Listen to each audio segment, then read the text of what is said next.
అందుకే లోకంలో మర్రి చెట్టు లాంటి చెట్టు ఇంకా లేదు. మర్రి చెట్టు అంత దైవ సంబంధమే. మర్రి చెట్టే ఈశ్వరుడు, ఈశ్వరుడే మర్రి చెట్టు. మర్రి చెట్టు నీడన ఇంకొక చెట్టు పుట్టదు, ఎందుకంటే అది పెరగనివదిగా. ఒకసారి భగవంతుణ్ణి తెలుసుకోవడానికి జ్ఞానం పనికొచ్చిన తరువాత ఇంకొక జ్ఞానం అన్నది అవసరం లేదు.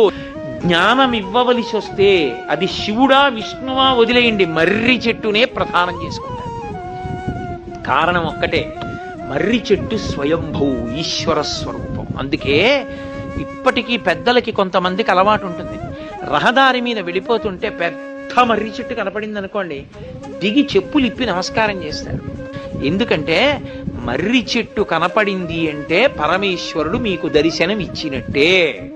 మర్రి చెట్టు మొదట్లోకి వెళ్ళి కూర్చుంటే మీరు పరమేశ్వరుడి ఒళ్ళో కూర్చున్నట్లే. మర్రి చెట్టు యొక్క గొప్పతనాన్ని శాస్త్రములు అలా శ్లాఘించాయి.